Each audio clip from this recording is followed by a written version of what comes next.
Hello, I'm Jeff Hyman, and welcome to the Recruit Rockstars podcast, where we focus on the people part of your business. Every Tuesday and Thursday, I interview a world-class expert on talent and recruiting and psychology so that you can scale your company. And today I have a fascinating guest, something I've never done before. This is an author who has learned how to master the mindset. And if you're leading a company, maybe you're leading a department, you know that mastering your own mindset is where it all begins. You can't possibly build a business until you build yourself. And so today's guest is going to show us how to do that. Her name is Maria Konnikova. Maria is the best-selling author of The Biggest Bluff, How I Learned to Pay Attention, Master Myself, and Win. And the way she did it is fascinating. I'm going to let her tell the story. But I will tell you that this is one of the coolest guests that I've had in a very long time. So with all that, welcome to the show, Maria. Thanks so much for having me, Jeff. So let's just start with the 60 seconds of how you decided to make this transformation and pursue this, which is an unbelievable story. I mean, I couldn't believe it when I first read about it. Sure. So I am, as you say, a writer, and with a background in psychology, but have always written full-time as my job, and decided for my next book that I wanted to write about chance, about the role that luck plays in our lives, about how we learn the difference between skill and chance, the things we control and the things we don't control. And I needed a way into that. And I found a way in through the usual way, John von Neumann, and the theory of games. So I was reading a lot. Whenever I'm embarking on a new project, I always do a lot of reading. I think that that's so important to do that preparation, to get your mind in the right place, to figure out what's been done, what does this field look like? And I decided to read about game theory because that's a really useful framework for thinking about chance, and had picked up John von Neumann's theory of games, which is the foundational text, and I'd never read it. And you had no background in this field? None whatsoever. Nothing? No. Maybe you Zero. played checkers as a kid. That's about it. No, I never played checkers as a kid. I did not play any games as a kid. Wow. I do not like games. I read books as a kid. No, seriously. I played chess for about 2 weeks and then was beaten by a 5-year-old when I was 10 in my first ever game. And that was my last ever game. And it scarred you for life. It turned you off to it. Yes. So no checkers. I don't know how to play checkers. So I had no background in game theory. And what I learned when I picked up this book was that John von Neumann was a poker player, and that game theory was actually based on poker, that von Neumann thought that poker was the single best game to mirror strategic decision-making in real life, and that if he could find a way to solve it, then he'd have the key to difficult decisions in all sorts of contexts. I mean, he thought that poker would help prevent nuclear war. It was like, oh, this is really interesting. What is this poker thing? I mean, obviously I knew that poker was a game of cards. Why did he think poker was the game? Because poker is a game of incomplete information, which is exactly what life is. So there's information that I have, there's information you have, there's information we have in common, and we have to make the best decision we possibly can, knowing that our base of information is going to inherently be incomplete, and knowing that there's uncertainty in the outcome, that all we can do is be a probabilistic favorite, but that there's no such thing as certainty. In chess, there's certainty. Sure. In chess, it's a game of complete information. You can actually calculate any move. You know exactly what you're supposed to do. There's a right move if you give someone enough computing power. And von Neumann said, that's not life at all. That doesn't teach you anything about thinking in life. In life, there's no single situation where you see the entire chessboard, where you see all the pieces. Chess might be a wonderful game for other things, but if you're looking for human decision-making, it ain't it. So you decided to do what with poker? You decided to really plunge into it in a pretty remarkable way. I decided that this was going to be my book, that I was going to take this game that I didn't even that I knew nothing about. I mean, I literally did not know how many cards were in a deck when I started this. Literally, I thought there were 54. And the person I got to train me, so I decided I was going to ask one of the best players in the world to take me on as a mentee. Somehow he said yes. This is Seidel, who some people consider the greatest player of all time. And the first time we met, I said, well, I know something, I know there are 54 cards in a deck. And he just kind of looked at me. And to this day, he doesn't let me live it down. For those listening who don't play poker, there are 52 cards. If you think there are 54, you're going to have problems with some of your calculations. So I really decided, to take on something I knew nothing about. I thought, let me get someone really good to train me. Let me do this for a year, and let me use this journey as an exploration of the role of chance in life. Let me see what it can teach me. Let me use poker as a metaphor for life. And of course, things never work out the way that you plan them. It ended up not being a year. It ended up taking a direction that I never could have anticipated. But at the beginning, that was the plan. Got it. And out of curiosity, how did you get him to agree to take you on as a student who didn't even know how many cards were in the deck? Well, first of all, I got incredibly lucky. If we're talking about luck, you need to Go, realize right? that you do need to get lucky. I think that he was intrigued for a few different reasons. Reason one, I wasn't a poker player coming to him and saying, hey, teach me how to, be better. I want to learn strategy. I want to be like you. I was someone with no background, zero. And so I was kind of a blank slate onto which he could draw his philosophy. And he's from an older school of poker. That's a more psychological school. That's my background. And I think he was very intrigued if that kind of approach today, when mathematics are really at the forefront, when it's all about quantitative methods, where it's all about the algorithms and big data, as it is everywhere, not just in poker, could the human approach, could good thinking, could someone with a very firm grasp of psychology, of decision making, could someone like me succeed? And could his philosophy still succeed? If you work hard and you think well, this is what Eric told me, can you still be good at this game? So I think for him, it was a really interesting challenge, almost a proof of concept, a proof that what he does still matters and still can work. And then I think the other part of it was that he loves the game. He's passionate about it. He thinks that it's a way to make the world better. I agree. I came to that conclusion as well, because it makes people into better decision makers, makes the world a more rational place to be. And so I think that he saw in me a chance to spread that love to a wider audience, because I was a writer. I was someone from the outside. My prior books had done well, but had nothing to do with poker. So the people who came with me, my fans, were not poker people. And so he saw a new audience, and he saw an opportunity to grow the game. So let's put this into numbers. So when you first started, on a scale of 1 to 10, you were a 1, right? You were almost a 0, but let's say 1, right? You never really played. I think I was negative. Okay, but for the sake of argument, the scale's 1 to 10. All right. Where do you think you got to? So if he's a 10, are you a 5? Are you a 7? Where do you think you got in some period of time? 5, maybe. Okay, so pretty good. Decent. Decent, but I have so much more to do and so much further to climb. And I think that Eric would put himself at a 5, which is the funny thing. He constantly thinks that he still has a lot to learn. Yeah. And I think that's why he's still great. I think if we step away from poker and kind of use it for the tool that I used it as, a way of looking at life, a way of looking at other decisions, it's such a good analogy for the way that people at the pinnacle will often become overconfident. So a lot of the best players are like, oh, I've got it. I'm a winning player. I'm great. That's exactly when you lose it, right? And that's exactly when you lose it. Yeah, so it's really the growth mindset. It's exactly. And I think that the reason that Eric is still Eric and is still crushing it at the top is because he's so humble, is because he thinks every single year might be his last, because, oh, am I still good enough? There's still so much to learn. And that's his constant approach. And I think that's so powerful. Let's come back to something you said, which is how poker is this amazing analogy for life, where we have to make decisions throughout life with imperfect information. And especially these days, incredibly relevant, right? If you're trying to scale a business during a pandemic, it's all about imperfect information or lack of information.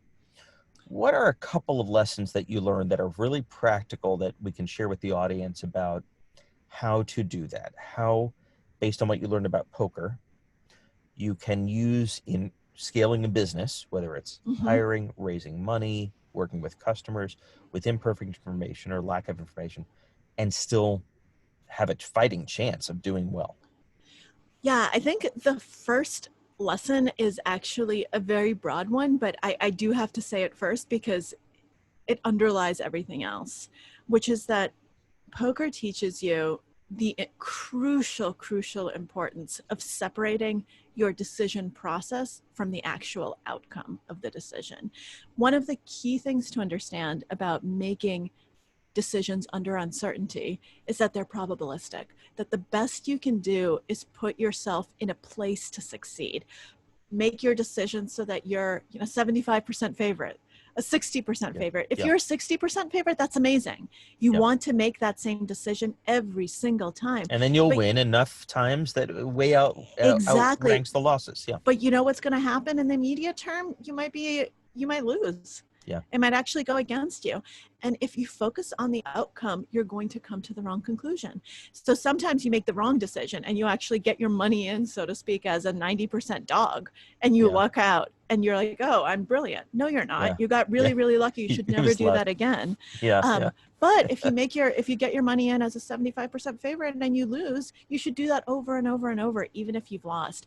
In real life, in building a business, in all sorts of environments, we don't do that. And it's so easy to focus on the outcome, especially when we're looking at other people. So companies, let's say a company brings in a new CEO, right? And the CEO is supposed to make the company better. In the first year, the performance is horrible and the CEO gets sacked. And right now, during COVID, that might very well happen because happens all the time. It happens all the time.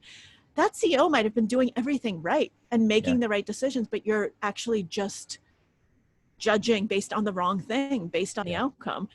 And this person might actually be still the best person for the job. If you were the board of directors, how would you assess him or her to figure out, you know what, they're just getting unlucky, but they're doing all the right stuff? Do you have to get into his or her decision making? Yes. So that's actually the second part of it. What in order to understand, in order to make that analysis, in order to figure out what's to blame if I'm not being successful, right? You learn a lot more when you're failing than you do when you're succeeding. Sure. What's to blame? Is my process off, or did I get unlucky? Well, how do I do that? In poker, it's pretty easy because it's a game. So it's a much cleaner environment. There's not much noise. You can write down, what factors you did. You can actually do the calculation. In the real world, it's much harder because the real world isn't just uncertain. It's also ambiguous. We don't even know what the correct probabilities are right now. I mean, if you just look at, the way that everything that we know about COVID is changing, those probabilities are changing as more information comes in. So you have all these different factors to contend with. And so it's even more important to actually write down and document your decision process to figure out, okay, what information, so this is a game of incomplete information, life is. So I need to get an informational advantage. What information am I using? What information am I taking in? What assumptions am I making? Exactly. What am I using as the basis of my decisions?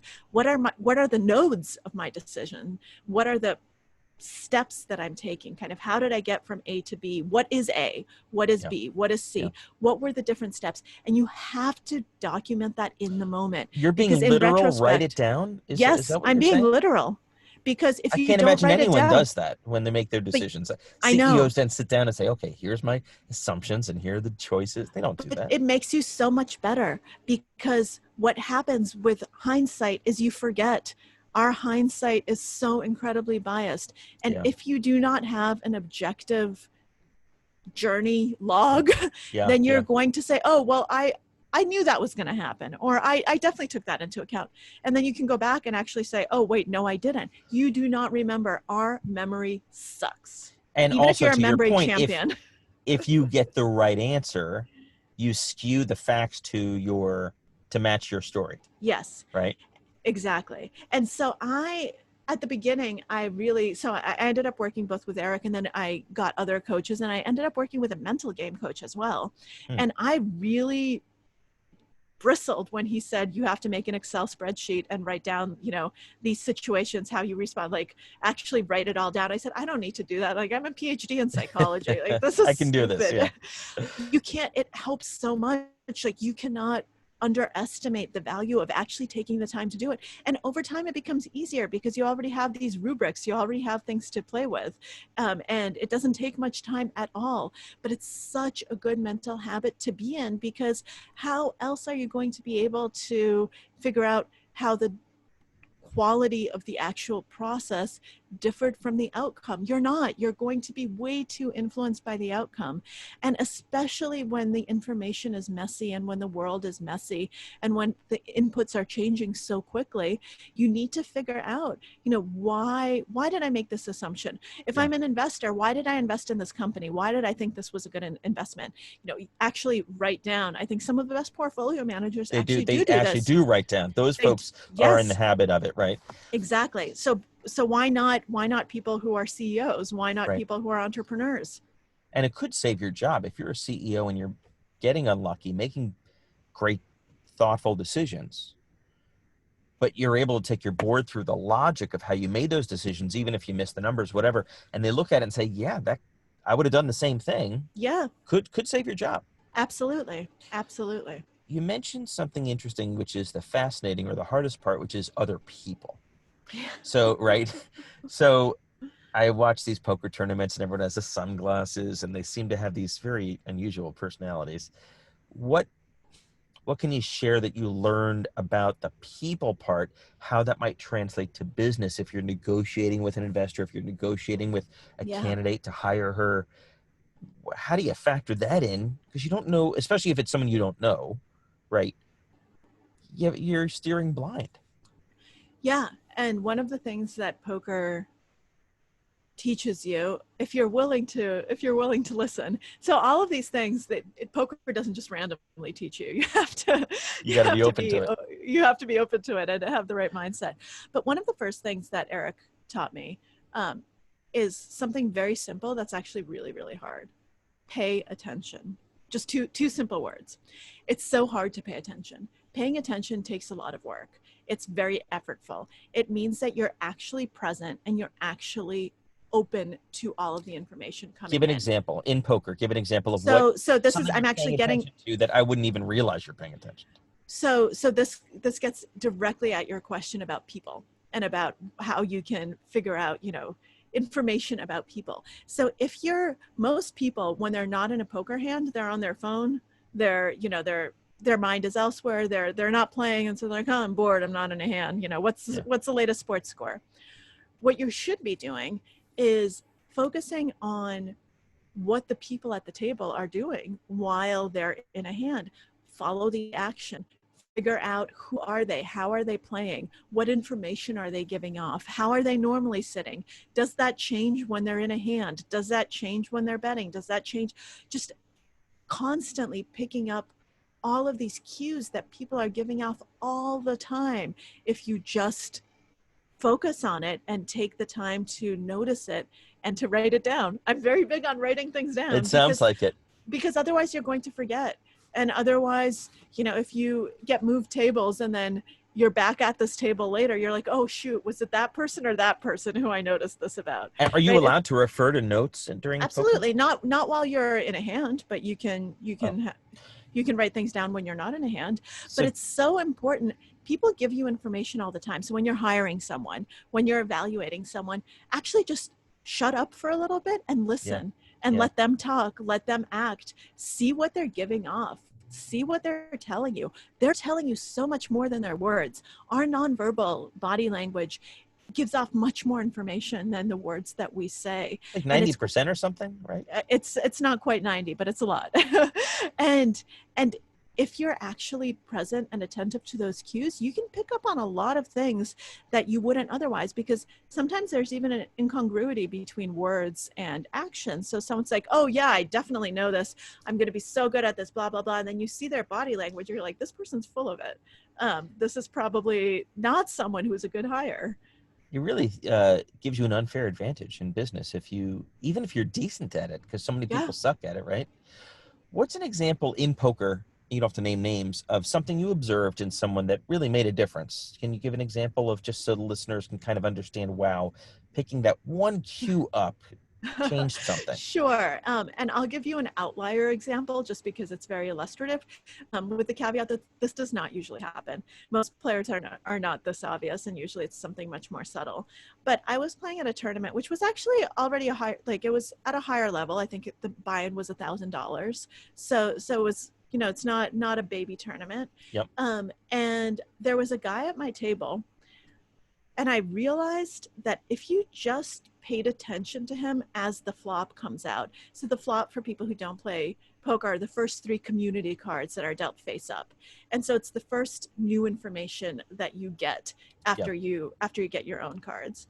And so I realized that his entire body would change if he liked it or if he didn't like it. So if he liked the 3 cards that came out, if he liked the flop, all of a sudden he'd sit up and he'd be very excited to play. And otherwise, he would just get smaller. If he didn't like what he saw, you could see his body just kind of contract on itself, and he almost shrank into himself. And it was the first time I saw it, I thought, no, this can't possibly It couldn't be that true. obvious. Yeah. But it was. And all of a sudden I was able to exploit him, and to get a lot of money from him because I knew if he was strong or not, just because he was telling me. And no one else at the table noticed this for some reason. How's that possible that you're the only one that noticed it? I don't know. People don't pay attention. And it's not like he, he shrank. He just kind of started slouching. You had to be observing him all the time to realize that his body just changed pretty dramatically. But to someone who wasn't observing him all the time, that's not necessarily the case. They might have just been like, oh, this guy shifted in his chair.